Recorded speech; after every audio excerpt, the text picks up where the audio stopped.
friends, this is me Ajmal John. Welcome back to Ajmal's World. ഇവയൊക്കെ കാണുന്നത് നിങ്ങൾക്ക് മനസ്സിലാകുമല്ലോ ഇന്ന് നമ്മൾ ഏത് പ്ലാന്റിനെ കുറിച്ചാണ് വീഡിയോ ചെയ്യുന്നതെന്ന്.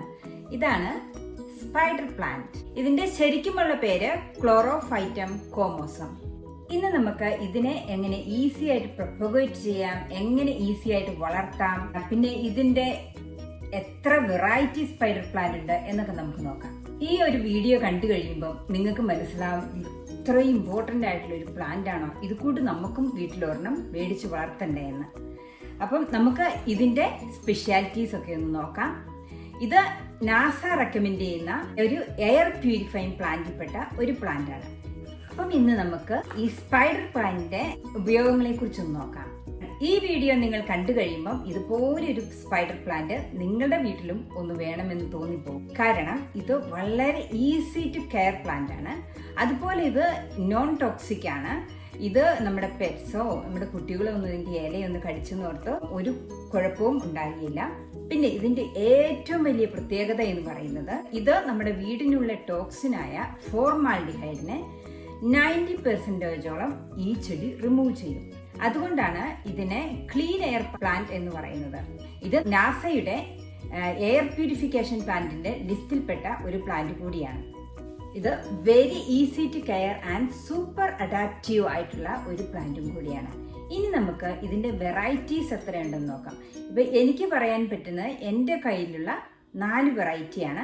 ഇതിന് ഒത്തിരിയേറെ വെറൈറ്റീസ് ഉണ്ട്. ഞാനിപ്പം എനിക്കുള്ള 4 വെറൈറ്റിയുടെ പേര് പറയാം. ഇതാണ് നമ്മൾ സാധാരണ കാണുന്ന ക്ലോറോഫൈറ്റം കോമോസം വിറ്റാറ്റം എന്ന് പറയുന്ന വെറൈറ്റി. ഇതിന്റെ നടുക്ക് വൈറ്റ് കളറും ഇലയുടെ 2 വശത്തുമായിട്ട് ഡാർക്ക് ഗ്രീനുമാണ്. ഡാർക്ക് ഗ്രീൻ എന്ന് പറയാൻ പറ്റില്ല, സാധാരണ ഗ്രീൻ കളറുമാണ്. കാരണം ഡാർക്ക് ഗ്രീൻ കളർ വരുന്ന ഒരു വെറൈറ്റി കൂടിയുണ്ട്.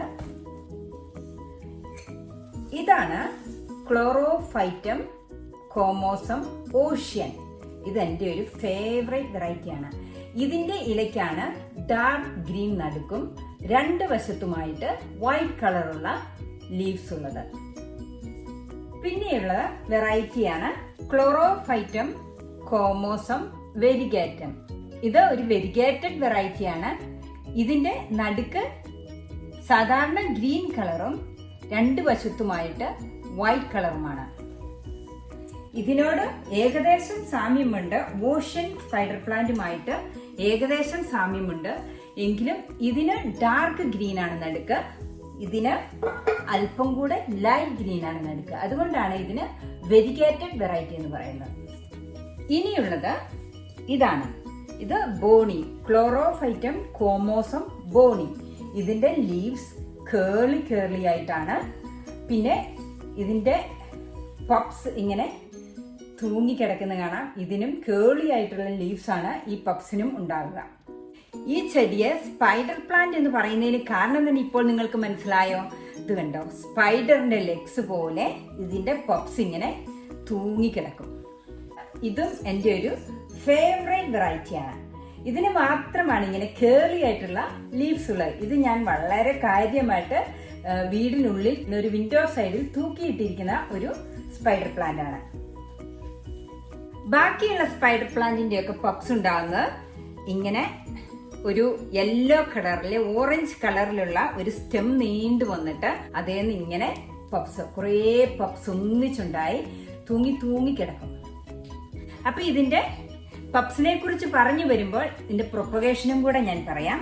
ഈ പപ്സിൽ നിന്നും നമുക്ക് പുതിയ സ്പൈഡർ പ്ലാന്റ് തൈകൾ ഉണ്ടാക്കിയെടുക്കാവുന്നതാണ്. കണ്ടോ, ഈ സ്പൈഡർ പ്ലാന്റിന്റെ പപ്സ് അല്പം കൂടി വലുതാണ്. ഇത് നമുക്ക് ഇവിടുന്ന് കട്ട് ചെയ്ത് അല്പം വെള്ളത്തിൽ ഇതുപോലെ മുക്കി വെച്ച് കഴിഞ്ഞാൽ ഇത് കണ്ടോ റൂട്ട്സ് ഉണ്ടായി വരുന്നേ. ഒരാഴ്ച അല്ലെ 2 ആഴ്ച കൊണ്ട് ഇത് നിറയെ എത്ര ചെറിയ സ്പൈഡർ പ്ലാന്റ് ആണെങ്കിൽ പോലും ഇതിന് നിറയെ റൂട്ട്സ് ഉണ്ടാകുന്നതാണ്. ഇങ്ങനെ റൂട്ട്സ് ആയി കഴിയുമ്പോൾ നമുക്ക് ഇത് മണ്ണിലേക്ക് നട്ടുവെക്കാവുന്നതാണ്. എനിക്ക് അങ്ങനെ കുറെ ചെറിയ സ്പൈഡർ പ്ലാന്റിന് പോലും റൂട്ട് ഉണ്ടായി വന്നേക്കുന്നത് എനിക്ക് കാണാം. ഇത് വളരെ ടൈനി ആയിട്ടുള്ള ഒരു സ്പൈഡർ പ്ലാന്റ് ആണ്. അതിനു പോലും ഇതിന്റെ ചെടിയെ കഴിഞ്ഞും വലിയ റൂട്ട്സ് ആണ് ഉണ്ടായിരിക്കുന്നത്.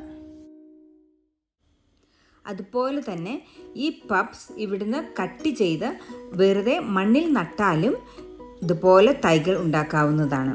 പക്ഷെ അല്പം കൂടി സമയം എടുക്കുമെന്ന് മാത്രം. ഇവിടെയായിട്ട് ഇതിന് റൂട്ട്സ് ചെറുതായിട്ട് ഉണ്ടായി തുടങ്ങുമ്പോഴാണ് നമ്മൾ ഇത് കട്ട് ചെയ്ത് മണ്ണിൽ നട്ടുവയ്ക്കേണ്ടത്. അല്ലെങ്കിൽ റൂട്ട്സ് ഡെവലപ്പ് ആകാൻ സമയമെടുക്കും. പക്ഷെ ഏറ്റവും ഈസി ആയിട്ടുള്ളത് ഈ മെത്തേഡാണ്. അല്പം ഗ്ലാസ്സിൽ ഇതിന്റെ ചെറിയൊരു തൈ കട്ട് ചെയ്ത് വെച്ചാൽ ദിവസങ്ങൾക്കുള്ളിൽ റൂട്ട്സ് ഉണ്ടാകുകയും നമുക്ക് പുതിയ സ്പൈഡർ പ്ലാന്റ് ഉണ്ടാക്കിയെടുക്കാനും സാധിക്കുന്നതാണ്.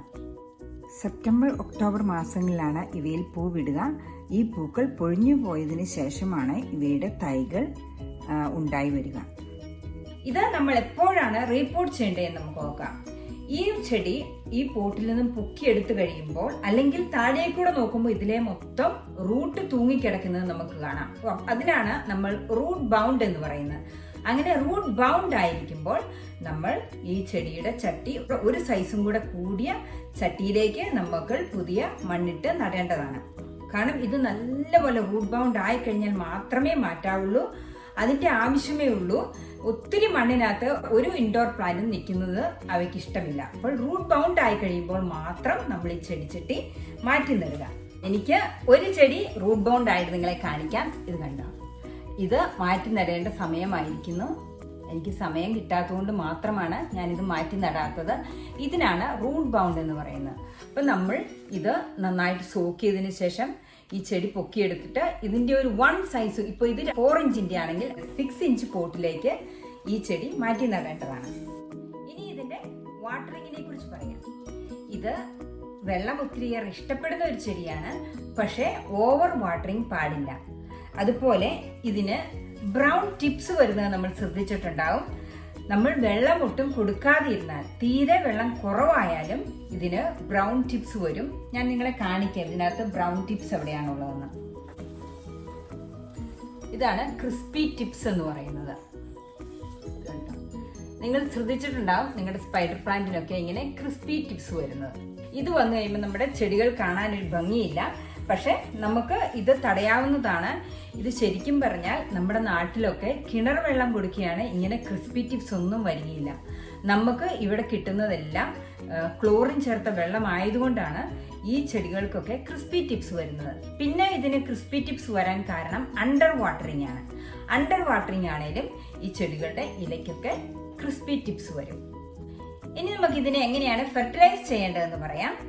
ഇത് ഫെർട്ടിലൈസ് ചെയ്തില്ലേലും നന്നായി വളരുന്ന ഒരു ചെടിയാണ് ഈ സ്പൈഡർ പ്ലാന്റ്. നല്ല ക്ലീൻ വാട്ടർ ഒഴിച്ചു കൊടുത്താൽ തന്നെ ഈ ചെടി നന്നായി വളരും. പ്രത്യേകിച്ച് ഫെർട്ടിലൈസേഷൻ ഒന്നും ആവശ്യമില്ലാത്ത ഒരു ചെടിയാണ് സ്പൈഡർ പ്ലാന്റ്. പിന്നെ സ്പൈഡർ പ്ലാന്റിന് നമുക്ക് ഫെർട്ടിലൈസ് ചെയ്യണമെങ്കിൽ സമ്മറിലാണ് ഫെർട്ടിലൈസ് ചെയ്യേണ്ടത്. വിന്ററിൽ അധികം ഫെർട്ടിലൈസ് ഒരു ചെടിക്കും ചെയ്യാതിരിക്കുകയാണ് നല്ലത്. അത് അതിന്റെ ഡോർമെന്റ് സ്റ്റേജിലായിരിക്കും വിന്റർ സീസണിൽ. പിന്നെ ഇതിന്റെ സോയിൽ ഏത് പോട്ടിംഗ് മിക്സോ ഗാർഡൻ സോയിലോ പോട്ടിങ്ങിനായിട്ട് നമുക്ക് ഉപയോഗിക്കാവുന്നതാണ്.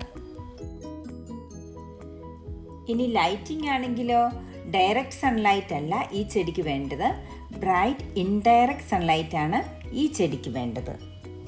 ലോവർ ലൈറ്റും നന്നായിട്ട് ടോളറേറ്റ് ചെയ്യുന്ന ഒരു ചെടിയാണ് സ്പൈഡർ പ്ലാന്റ്.